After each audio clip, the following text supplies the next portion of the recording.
The sound of shattering glass pierced the air, silencing the raucous laughter that had filled the room just moments before. All eyes turned to Ethan, his hand bleeding from the shards of the whiskey tumbler he crushed in his grip. The look in his eyes was one I'd never seen before, a mixture of fury, pain, and something else, something that made my blood run cold. "Ethan, your hand," I stammered, reaching for him. But he jerked away, his gaze sweeping across the room before landing on me. "Don't," he said, his voice barely above a whisper. "Just don't, Sophie." And with that he walked out, leaving behind a stunned silence and the lingering echo of the slamming door. That was the moment my world began to crumble, that I was too blind to see it then. I'm Sophie, and this is the story of how I lost the love of my life, all because I was too cowardly to stand up for him. Ethan and I met in high school, both 16 and fumbling our way through adolescence. He was the quiet, nerdy type, all gangly limbs and thick-rimmed glasses. I was the social butterfly, always surrounded by friends and family. We were an unlikely pair, but something about his gentle nature and quick wit drew me in.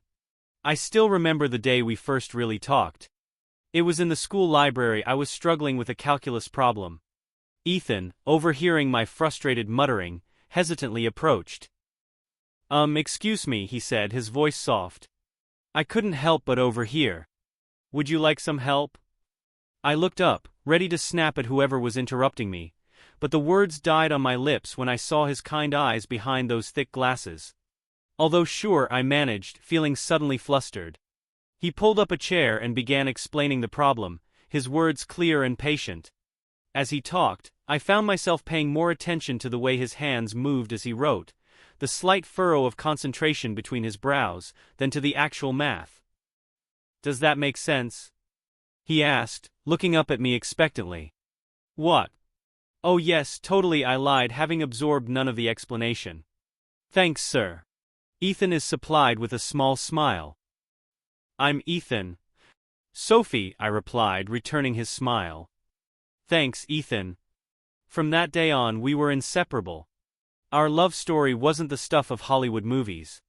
There were no grand gestures or dramatic declarations. Instead, it was built on quiet moments, study sessions that turned into deep conversations, shy glances across crowded hallways, and the comfort of simply being in each other's presence. When we got married at 25, I thought we had it all figured out. Ethan had a steady job at night, and I was pursuing my passion as a freelance graphic designer.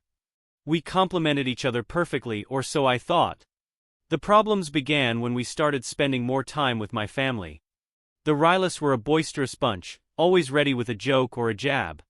At first, Ethan tried to fit in, laughing along with their teasing. But as time went on, the jokes became more pointed, more personal. I remember the first family barbecue we attended as a married couple. My brother Jack was manning the grill, the beer in one hand and tongs in the other. When Ethan offered to help in the kitchen, Jack's booming laugh echoed across the backyard. "Hey Sophie," he called out, loud enough for everyone to hear. "Are you sure you didn't marry a housewife instead of a husband?" Everyone laughed, and to my eternal shame I joined in. I saw Ethan's smile falter, but he quickly plastered it back on, ducking into the kitchen without a word. Later that night, as we were driving home, Ethan was uncharacteristically quiet. "Hey," I said, reaching over to squeeze his hand. "You okay?" He was silent for a moment, his eyes fixed on the road. "Do you think I'm less of a man because I like to help out around the house?" he asked finally, his voice barely audible over the hum of the engine. I felt a twinge of guilt remembering Jack's comment. "Of course not," I said quickly. "You know how my family is, they just like to tease." Ethan nodded, but I could see the tension in his jaw. I should have said more, should have reassured him, but I let the moment pass, turning up the radio to fill the uncomfortable silence. As the months went by, the jokes only escalated. My family seemed to take Ethan's quiet nature as an invitation to push harder, to see how far they could go before he snapped. There was a time at my cousin's wedding when my Uncle Pete, 3 sheets to the wind, loudly asked Ethan if he was man enough to keep me satisfied. The Christmas dinner where my aunt questioned why I was the one working while Ethan played with computers all day. The countless family gatherings where Ethan was relegated to the kitchen or the kids' table deemed not manly enough to join the men watching sports or discussing politics. And through it all I stood by silently, sometimes even joining in the laughter, telling myself it was all in good fun. I didn't see how each comment, each snide remark was chipping away at Ethan's self-esteem, at the foundation of our marriage. Things came to a head during my mother's 60th birthday party. The house was packed with relatives and friends, the air thick with the smell of cooking food and the sound of laughter. Ethan, ever the helpful soul, was in the kitchen, assisting with the food preparation. I was chatting with my cousins when I heard my Uncle Joe's voice, loud and slurred, coming from the kitchen. Curious, I made my way over, arriving just in time to see Joe throw an arm around Ethan's shoulders, nearly knocking him off balance. Well, well, well, Joe drawled, his breath reeking of cheap beer. If it ain't our little Ethan. Tell me, boy, does Sophie let you wear the pants in the bedroom, or is it the only place she takes charge? The kitchen erupted in laughter. I saw Ethan's face fall, his cheeks burning red with embarrassment. Our eyes met and I saw a plea in his gaze, a desperate hope that I would step in, say something, anything to defend him. But I didn't. I just stood there, a strained smile on my face, as Ethan gently extricated himself from Uncle Joe's grip and excused himself from the kitchen. I found him later, sitting alone on the back porch, staring out into the darkness. I sat down next to him, the silence stretching between us like a chasm. "I'm sorry about Joe," I said finally. "You know how he gets when he's been drinking." Ethan didn't look at me. "It's not just Joe," he said quietly. "It's all of them. It's you." I felt a flare of defensive anger. "Me? What did I do?" He turned to me then, his eyes shining with unshed tears. "Exactly, Sophie. What did you do?" "Nothing. You never do anything. You just stand there and laugh along with them. They're just joking around." I protested weakly. "It's how my family shows affection." "Affection?" Ethan's voice cracked. "Is that what you call it? Because from where I'm standing it feels a lot like bullying." I didn't know what to say. Part of me knew he was right. But admitting that would mean facing some uncomfortable truths about myself and my family. So instead I defected. "You're being too sensitive," I said, immediately regretting the words as soon as they left my mouth. Ethan stood up abruptly. "Right," he said, his voice cold. "I'm too sensitive. I'm not man enough. I'm not good enough. I've heard it all before, Sophie. I just never thought I'd hear it from you." He walked back into the house, leaving me alone with my guilt and the grown realization that I was slowly but surely pushing away the one person who truly loved me for who I was. The weeks that followed were tense. Ethan withdrew, spending more time at work and less time at home. When he was around, he was quiet and distant, a shadow of the man I'd fallen in love with. I told myself it was just a phase, that he'd come around eventually. I didn't want to face the truth that I was losing him, one snide comment and dismissive laugh at a time. It all came to a head at my cousin Amy's baby shower. Ethan had reluctantly agreed to come, knowing how much it meant to me. The afternoon had been going relatively smoothly, until my brother Jack decided to make yet another joke. "Hey Ethan," he called out, loud enough for everyone to hear. "You're taking notes. Figure you'd be the one needing all this baby info, seeing as you're basically the woman in your relationship." The room erupted in laughter and I, to my eternal shame, giggled along. It was at that moment that Ethan snapped. He stood up slowly, his face a mask of corn that belied the storm in his eyes. The room fell silent as he looked around, his gaze lingering on each person before finally setting on me. "I'm done," he said, his voice quiet but firm. "I'm done being the butt of your jokes. I'm done being disrespected in my own home, by my own wife. I'm done pretending that this is okay." He turned to me and I felt my heart drop into my stomach. "Sophie, I love you. I've loved you since we were kids. But I can't do this anymore. I won't be your family's punching bag, and I won't be with someone who thinks it's okay, so let them treat me this way." With that he walked out, leaving behind a stunned silence and the wreckage of our marriage. The days that followed were a blur of confusion and pain. I tried calling Ethan, but his number was disconnected. I went to his workplace, only to be told he had taken an indefinite leave of absence. It was as if he had vanished into thin air, taking with him the life we had built together. It wasn't until a week later that I got any answers, and they came from the most unexpected source, our neighbor Olivia. I was sitting on my front porch, staring blankly at the street, when Olivia approached. She had always been friendly, but there was an eeriness in her eyes now that made my stomach churn. "Sophie," she said, her voice gentle but firm. "We need to talk." I nodded, gesturing for her to sit. She perched on the edge of the step, her body tense. "Ethan's been staying with us," she said without preamble. The words hit me like a physical blow. "What? Why didn't you tell me?" Olivia's eyes hardened. "Because he asked us not to. He needed space, Sophie, space from you, from your family, from the constant belittling and disrespect." For they were just jokes," I stammered, the words sounding hollow even to my own ears. "Were they?" Olivia challenged me, because from where I'm standing it looked a lot like bullying. "Do you have any idea how much it hurt him? How many nights he came over, close to tears, because he felt like he wasn't good enough for you or your family?" I felt sick. Had I really been so blind? I didn't know. "No, you didn't," Olivia agreed. "Or maybe you did and you just didn't want to see it. Either way, the damage is done." Can I talk to him?" I asked, hating how small my voice sounded. Olivia shook her head. "He doesn't want to see you right now, Sophie.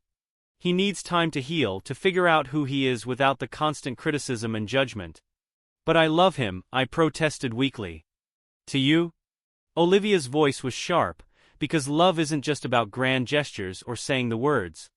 It's about respect, about standing up for your partner, even when it's difficult. And from what I've seen, you've failed at that spectacularly. Her words were like daggers, each one finding its mark with painful accuracy. I wanted to argue, to defend myself, but I knew she was right. I have failed Ethan in the worst possible way. As Olivia stood to leave, she paused, her expression softening slightly. "For what it's worth, I think Ethan still loves you. But sometimes love isn't enough. He deserves better, Sophie. And until you can be that better person, you need to let him go." The weeks that followed were the darkest of my life. I threw myself into work, taking on any project I could find, desperate for a distraction from the gaping hole in my life. But in the quiet moments when the apartment felt too big and too empty, the weight of my mistakes threatened to crush me. My family, for their part, seemed bewildered by the turn of events. They alternated between offering awkward comfort and making sly comments about Ethan's sensitivity. It was during one of these moments, listening to my brother Jack mock Ethan's departure, that something inside me finally snapped. "Shut up," I said, my voice low but intense. The room fell silent, all eyes turning to me in shock. "Just shut up, all of you. You have no idea what you've done, what I've done. Ethan was the best thing that ever happened to me, and we drove him away with our cruelty and our faultlessness." I stood up, my hands shaking. "I've lost the love of my life because I was too cowardly to stand up to you, to tell you how hurtful and wrong your jokes were. Well, I'm done. I'm done laughing along, done pretending it's okay. It's not okay. It was never okay." With that, I walked out, leaving behind a stunned silence, not unlike the one Ethan had left in his wake. It was too little, too late, but it felt like the first step towards something. Redemption, maybe. Or at least a chance to become the person I should have been all along. Months passed. I started seeing a therapist, slowly unraveling the toxic patterns and beliefs that had led me to this point. I set boundaries with my family, distancing myself from those who refused to acknowledge their part in what had happened. And then, on a rainy Tuesday afternoon, I ran into Ethan at the grocery store. He looked good, healthier somehow. The perpetual tension I hadn't even realized he'd been carrying seemed to have melted away. For a moment we just stared at each other, the din of the store fading away. "Hi." I finally managed, my voice barely above a whisper. "Hi," he replied, a small sad smile playing in the corners of his mouth. We ended up at a nearby coffee shop, the awkwardness slowly giving way to a cautious openness as we talked. I apologized, pouring out months of regret and self-reflection. Ethan listened, his expression unreadable. "I'm glad you're doing better, Sophie," he said when I finished. "Really, I am. But it doesn't change anything," I finished for him. He nodded, his eyes sad but resolute. "I've moved on. I'm seeing someone." Olivia, actually. The revelation shouldn't have surprised me, but it still felt like a punch to the gut. Oh, I managed. That's great, Ethan. I'm happy for you. And the strange thing was, beneath the pain and regret, I found that I meant it. Ethan deserved happiness, deserved someone who would stand by him, who would love him openly and without reservation. As we parted ways, Ethan hesitated for a moment. You know, he said softly, I think the girl I fell in love with in high school is still there somewhere. I hope you find her again, Sophie. Not for me, but for yourself. With that, he was gone, leaving me standing on the sidewalk with tears in my eyes and a glimmer of hope in my heart. The road ahead isn't easy.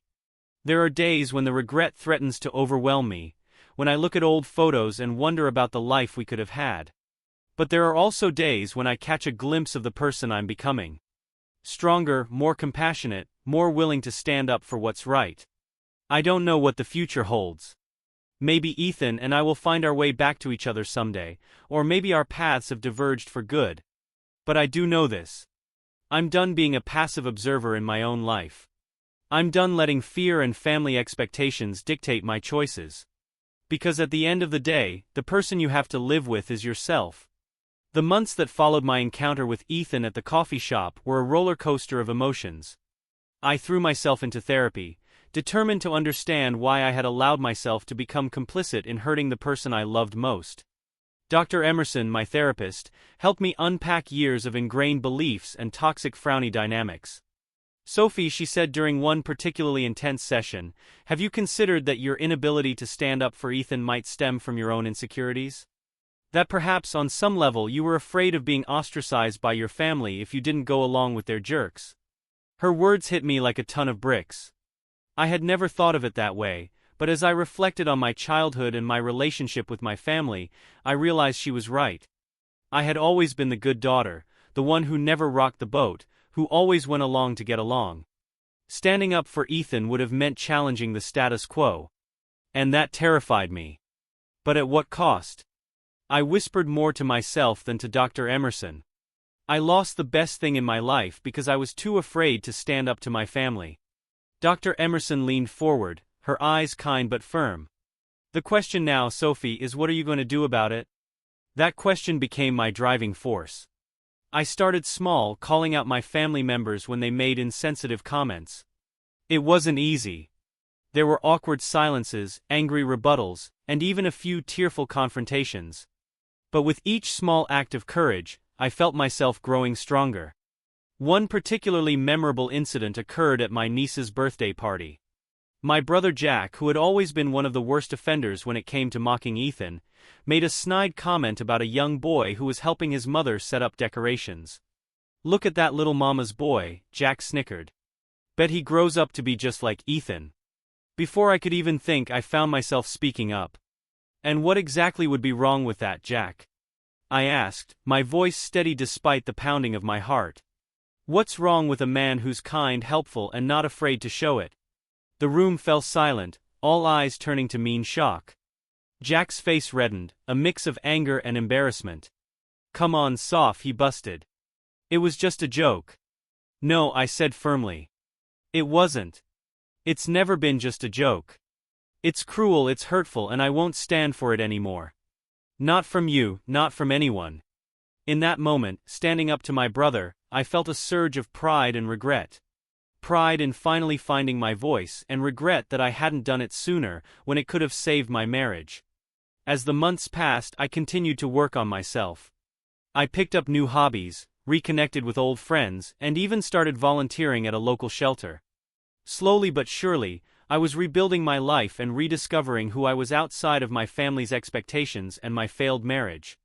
But despite all the progress I was making, there was still an Ethan-shaped hole in my heart. I couldn't help but wonder how he was doing, if he was happy with Olivia, if he ever thought about me. It was on a crisp autumn day, almost a year after our coffee shop encounter, that fate intervened once again.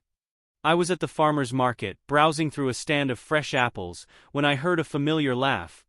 I turned and there was Ethan, his arm around Olivia, both of them smiling as they examined a bunch of carrots. For a moment, I considered slipping away unnoticed. But then I remembered Dr. Emerson's words about courage and growth. Taking a deep breath, I approached them. "Ethan, Olivia," I said, my voice only slightly shaky. "Hi." They both looked up, surprise evident on their faces. Ethan recovered first, a small smile forming on his lips. "Sophie," he said warmly, "it's good to see you." We chatted for a few minutes, the conversation slightly awkward but not unpleasant. As we were about to part ways, I gathered my courage once more.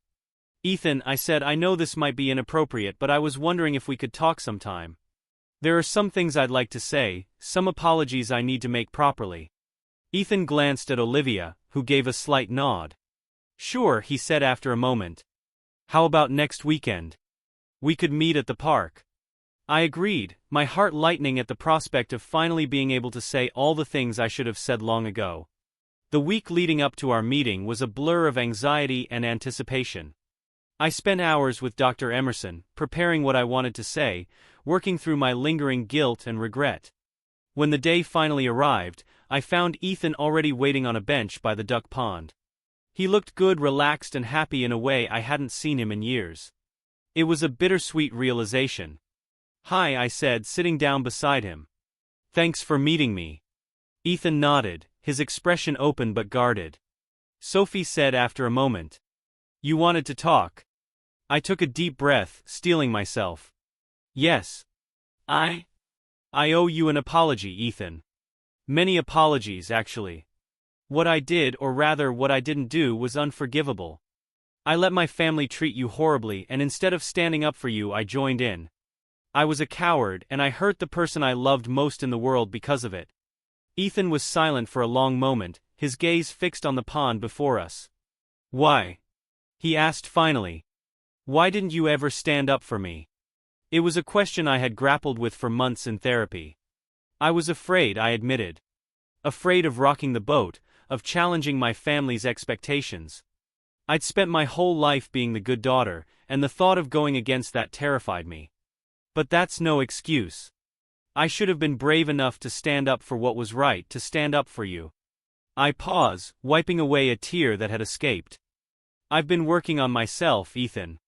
Therapy, setting boundaries with my family, learning to stand up for what I believe in.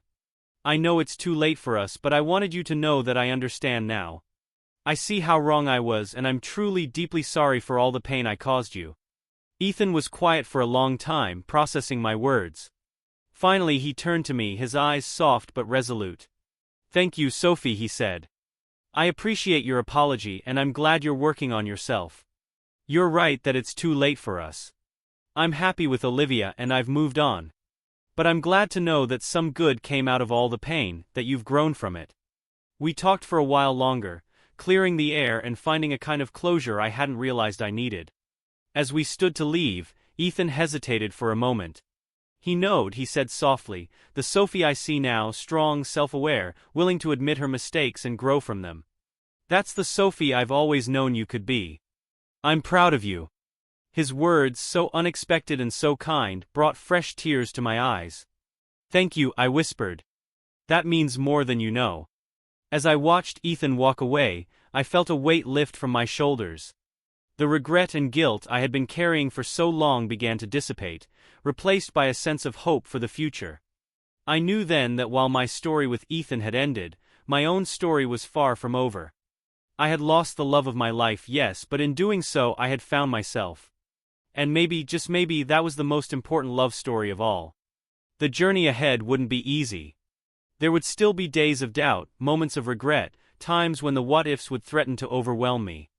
But I was stronger now, more resilient. I had learned the hard way the importance of standing up for what's right, of being true to oneself even in the face of family pressure.